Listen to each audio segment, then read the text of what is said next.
샬롬 샬롬 샬롬 샬롬 샬롬. 하나님 사랑합니다. 여러분 주 안에서 사랑합니다.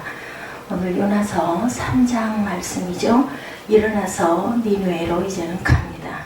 회개하고 물고기 뱃속에 먹혀서 사흘 동안 밤낮으로 주님 앞에 기도했죠. 그리고 나서 이제는 니느웨로 가는 그러한 상황. 아이러니는 예상 밖의 결과가 빚은 모순이나 부조화를 일컫죠. 역설이라는 말로도 대칭을 합니다. 아프리카의 그 유아 사망률이 매우 높았어요. 그래서 선교사님들이 가서 학교를 지어서 교육을 시키고 병원을 지어서 사람들을 많이 고쳐주었습니다. 그랬더니 유아 사망률이 떨어지면서 인구가 급속도로 늘었습니다. 사회에 인프라가 제대로 갖춰지지 않은 상태에서 인구가 늘어나다 보니 예상치 않은 문제, 무슨 문제일까요? 식량 부족으로 인해서 기아가 범해졌겠죠? 범죄가 일어나고 삶이 힘들어집니다. 본문에도 아이러니가 존재하죠. 이방신을 섬기던 니느웨 사람들이 이스라엘의 신 야훼의 심판의 메시지를 듣고 그들이 회개하고 돌아옵니다. 반면에 야훼 하나님을 섬기던 이스라엘은 돌아오라는 선지자들의 거듭된 선포에도 불구하고 어떻게 했어요? 야훼께 돌아오지 않을 것을 구약 성경에 나타납니다. 이스라엘의 자문과 이방인의 순진한 믿음의 반응이 대조를 이루죠. 요나 활동하던 시대의 상황은 어떠했을까? 요나서 강의 세 번째 시간이죠. 우리 1장씩 가고 있기 때문에 3장입니다. 물고기 뱃속에 사흘 동안이나 고생을 한 요나가 과연 사명을 어떻게 감당할까? 먼저 요나가 활동하던 당시 중근동 지방의 상황을 살펴봅니다. 북이스라엘은 번영을 누렸고 북쪽 경계는 하마까지 이르렀습니다. 한편 니느웨를 수도로 하는 아수르는 주변의 많은 적개 나라들을 압박하고 약탈을 계속합니다. 특별히 이스라엘에게는 아수르가 아주 위협적인 존재였기 때문에 요나가 아수르를 원수로 생각을 하고 싫어해서 그 니느웨로 가지 않으려고 했었죠. 왜냐하면 하나님이 분명히 용서해 주실 것이다. 그러면 이 악한 아수르를 어떻게 할까? 이런 마음이었었어요. 요나가 활약하던 당시 아수르는 전성기에 비해서 국력이 조금 소강 상태에 있었고 그때 아수르가 북쪽 아라락과의 전쟁에서 패하고 맙니다. 공교롭게도 패전 후 아수르에는 무서운 전염병과 흉년과 기근으로 그들의 삶이 이렇게 말할 수 없이 피폐해져 있던 그런 상황. 더구나 주전 763년에는 일식으로 아수르 땅에 낮에도 어둠이 휩싸이는 불길한 징조가 있었습니다. 얼마나 무서웠을까요? 낮에도 시커먼 그런 하루하루를 산다는 게. 일련의 사건으로 민심이 동요되어 있는 상태에서 하나님은 요나를 니느웨로 보냈어요. 회개하기 아주 좋은 상황이죠. 1, 2절에 보니까 여호와께서 명령하시죠. 야훼께서 준비하신 물고기에 의해 죽음의 위기에서 벗어난 요나에게 임한 말씀은 1장과 거의 동일하게 나타나 있습니다. 야훼의 말씀이 아미떼의 아들 요나에게 임하니라 이렇게 증거합니다. 여호와의 두 번째로 요나에게 임하니라 3장 1절에도 1장 1절에도 차이는 두 번째로 임했다라는 차이. 요나에게 두 번째 섬길 기회가 주어졌습니다. 성경을 보면 모세, 엘리야, 다윗뿐만 아니라 베드로 사도도 한 번 실패했었죠. 3번 부인하는 일이 있었습니다. 하나님께서 그들에게 다시 사역할 기회를 주셨어요. 요나가 두 번째 명령을 어디서 받았으며 언제 받았는지는 분명치가 않습니다. 그가 물고기 뱃속에 있을 때 내가 주의 목전에 쫓겨났을지라도 다시 주의 성전을 바라보겠나이다. 2장 4절이죠. 나는 감사하는 목소리로 주께 제사를 드리며 나의 서원을 주께 갚겠나이다. 2장 9절에도 이렇게 기도합니다. 그의 기도들에 행동했다면 물고기 뱃속에서 나오자 성전에 갔어야 했는데 일어나 가라는 명령형은 오랫동안 어떤 행동을 행하지 않을 때 주로 사용하는 표현이에요. 그렇기 때문에 요나는 물에서 나오자마자 바로 니느웨로 가는 동안에 말씀을 받은 것이 아님을 우리가 짐작합니다. 하나님께서 가라는 명령을 하실 때 그 말씀에 순종하면 하나님이 원하시는 열매를 맺습니다. 아브라함에게 하나님이 지시하는 곳으로 가라 하셨을 때 그를 향한 위대한 계획이 있었죠. 모세에게 우으로 가라 하실 때도 바로의 반대에도 불구하고 하나님은 이미 출애굽을 계획하셨습니다. 그렇다면 요나에게도 가라는 명령이 임할 때 하나님께서 이미 니느웨에 어떤 일이 일어날 것인지 다 작정을 했어요. 근데 요나는 그만 도망을 쳤습니다. 오늘 우리에게도 필요한 것은 말씀에 대한 순종입니다. 예, 물론 육신의 눈으로 볼 때는 말씀에 순종하는 것이 어렵게 보일 수도 있지만 아브라함에게 가나안은 한 번도 가보지 않은 땅, 모세에게도 애굽을 제압하고 출애굽하는 것은 거의 불가능하게 여겨졌을 것인데 그럼에도 불구하고 나아가게 하는 것이 바로 믿음이다. 믿음은 바라는 것들의 실상이요 보이지 않는 것들의 증거라고 말씀하죠. 예, 하나님께서 일어나라 가라 하는 명령을 하실 때 그 명령을 수행할 능력과 권세가 주어진다는 것을 믿고 우리는 순종해야 한다. 요나의 선포가 3절에서 4절에 나타나고 있죠. 요나가 여호와의 말씀대로 일어나서 니느웨로 가니라. 니느웨는 사흘 동안 걸을 만큼 하나님 앞에 큰 성읍이었더라. 요나가 그 성읍에 들어가서 하루 동안 다니며 외쳐 이르되 40일이 지나면 니느웨가 무너지리라 하였더니 이렇게 외치는 그 모습이 3절 4절에 나타나 있습니다. 그 니느웨로 갔음을 강조하죠. 하나님 앞에로 번역된 그 레 엘로힘은 최상급을 나타내는 관용적 표현으로 심지어 하나님도 큰 성읍이라고 할 만큼 이렇게 컸다라는 의미를 아주 크게 그 포인트로 말씀하고 있습니다. 하나님은 니느웨에 대하여 깊은 관심을 갖고 계시는 것을 우리가 알게 됩니다. 1장에서는 바다의 폭풍과 요나의 고백을 통해서 야훼가 하늘과 땅과 바다의 주관자임을 선포했는데 그런데 3절에서 하나님이 팔레스타인에 있는 이스라엘만이 신이 아니라 열방에 대한 주권적 통치자임을 드러냅니다. 니느웨가 사흘 동안 걸을 만큼 큰 성읍이다 이렇게 나타나 있죠. 여기서 3일길이란 성의 이쪽 끝에서 저쪽 끝에 직선으로 3일을 걸어가야 한다는 뜻이라기보다는 요나가 니느웨에서 말씀을 다 전하려면 3일을 걸린다라는 의미를 가지고 있습니다.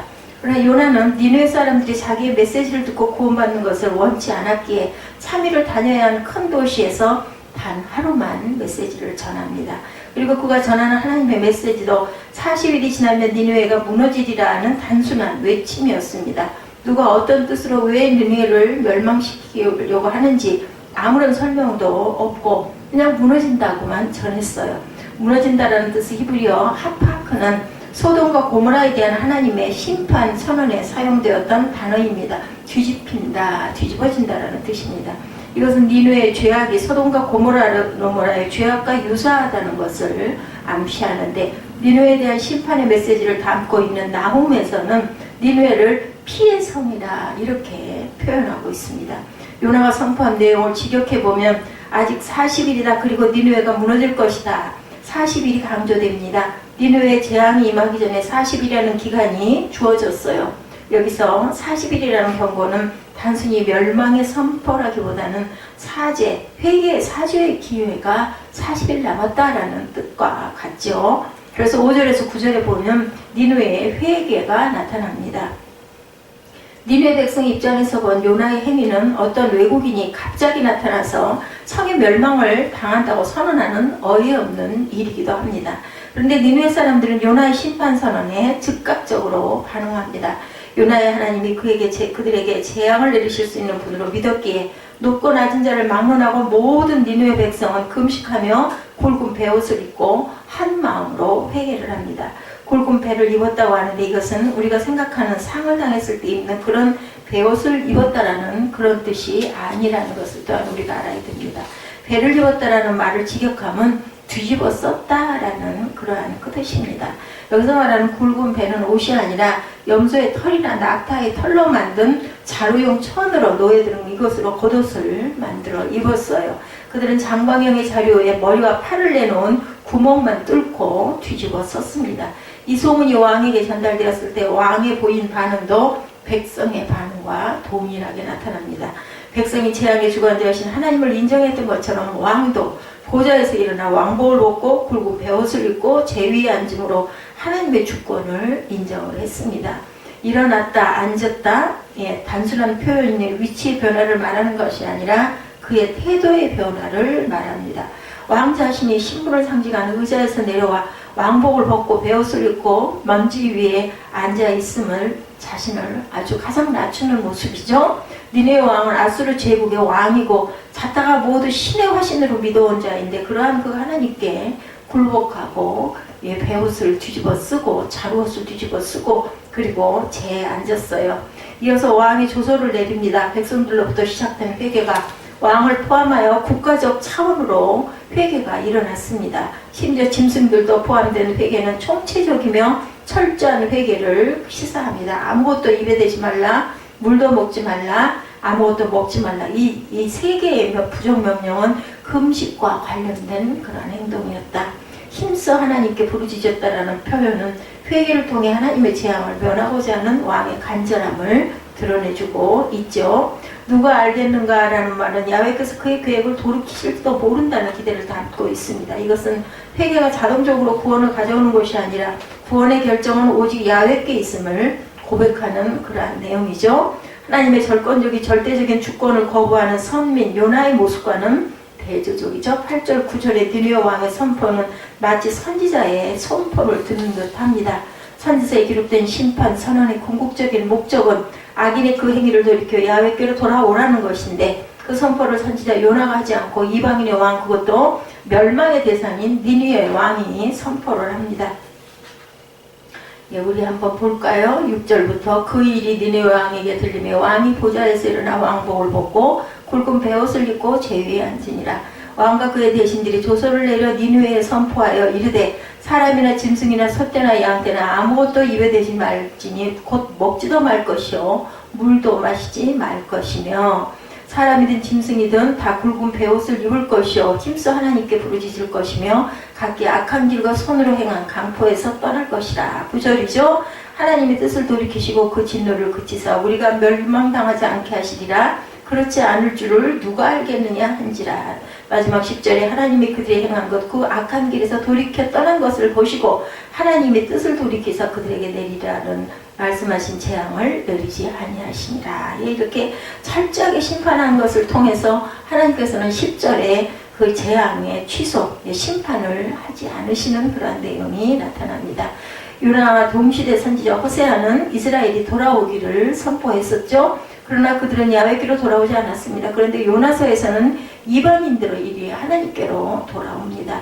이것은 아마 다니엘 같은 사람이 꿈을 해몽해주고 살아계신 하나님 사자굴에서도 건져짐을 받고 풀무불에서도 건짐을 받은 그런 내용이 전달된 나라이기 때문에 그렇지 않을까 하는 생각이 듭니다. 그래서 정말 살아계신 하나님이라는 것을 그 왕이 대대로 내려오면서 계속 깨달아 알았던 그런 내용이기 때문에 이런 그 일이 일어나지 않았을까 하는 생각이 듭니다. 하나님은 그들이 그 악한 길에서 돌이켜 떠난 것을 보시고 생각을 바꾸셔서 니느웨에 선포한 재앙을 내리지 않죠. 돌이키시고 이 동사는 하나님이 인간을 지으신 것을 후회하실 때 처음 나오죠. 창세기 6장 6절에 시내산에서 이스라엘에게 내리던 재앙을 돌이킬 때도 나타납니다.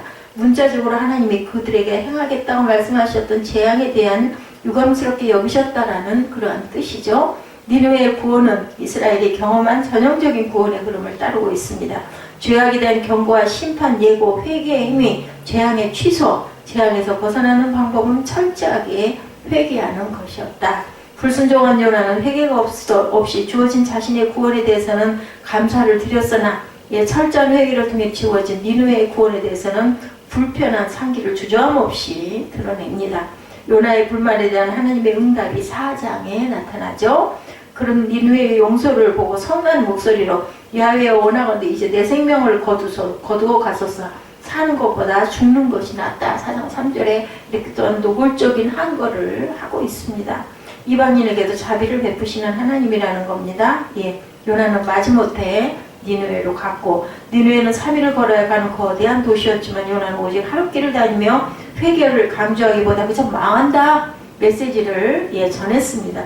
요나는 니느웨 사람들이 그 메시지를 듣고 돌이켜 회개하는 것을 원하지 않았죠. 심판당해서 죽었으면 좋겠다라는 생각을 했어요. 그죠?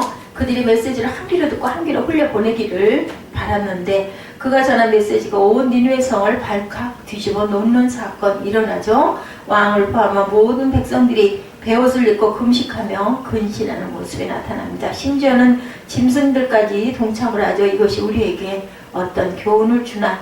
요나서는 이방인들도 기회만 주어지면 얼마든지 하나님을 믿고 섬길 수 있음을 보여주고 있죠. 이런 예상치 못한 하나님의 역사는 자신들만이 하나님을 사랑하고 섬긴다는 착각에 빠져있던 이스라엘 사람들에게 큰 충격을 주었을 것입니다. 하나님은 이스라엘의 하나님이실 뿐만 아니라 그 누구라도 그분을 찾는 자들의 하나님이시고 하나님은 온 열방의 찬양과 감사를 받기에 합당하신 분이다. 물론 요나도 하나님의 은혜는 이스라엘에 제한될 수 없고 열방에게도 그 은혜가 베풀어질 수 있다는 사실을 알고는 있었지만 그가 애초에 니느웨로 가기를 꺼려한 것도 하나님의 자비와 인애가 니느웨에게 베풀어질 것을 염려했기 때문이죠. 그러지 않기를 바랬기 때문입니다. 요나는 자신이 염려한 결과 즉 선포된 하나님의 심판이 거두어지는 일이 생겼을 때 하나님께 죽여달라고 소리를 쳤어요. 우리에게 불편한 사람들이 우리에게는 늘 있습니다. 우리도 자비를 베푸시는 하나님의 마음을 가져야 되겠죠. 그 마음으로 상대방을 대하고 바라볼 줄 알아야 되겠다. 심판보다 회개를 원하시는 하나님이시죠. 구약성경에는 17권의 선지서가 있습니다. 그 선지자들이 심판을 선언한 목적은 이스라엘의 멸망이라기보다는 회개하고 야훼께로 돌아오라는 그러한 명령이죠. 니느웨 백성들이 회개하여 그들의 행실을 돌이켰을 때 여호와는 그들을 용서하시고 그들에게 내리기로 했던 심판을 행하지 않습니다.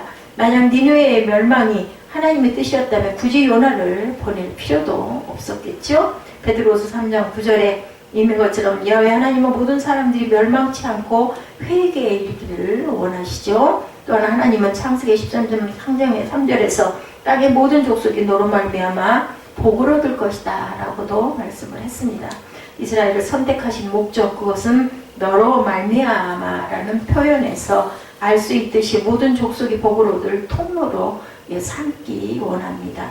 야훼 하나님은 이스라엘 민족의 신만이 아니라 만물의 창조주이시고 우주의 통치자이시라는 거죠.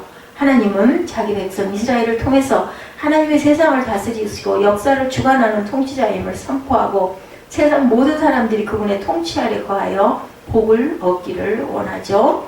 역사적으로 야훼 하나님을 먼저 알고 섬기던 이스라엘이 돌아오라는 선지자들의 선포에도 불구하고 야훼께 돌아오지 않는다는 건 역시 참으로 아이러니컬한 일이었다.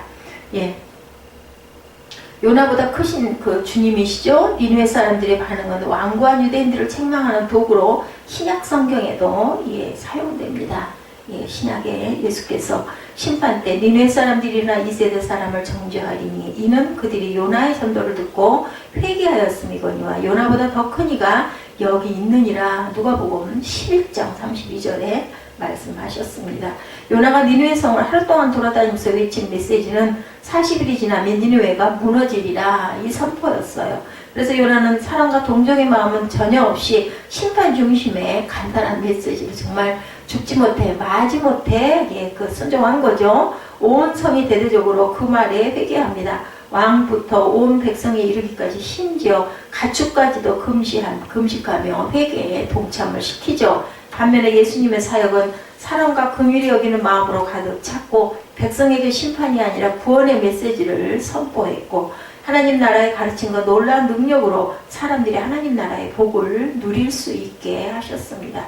그런데 유대인들은 요나보다 더 크신 분이 눈앞에 계심에도 불구하고 예수님의 그 영접을 원하지 않았습니다.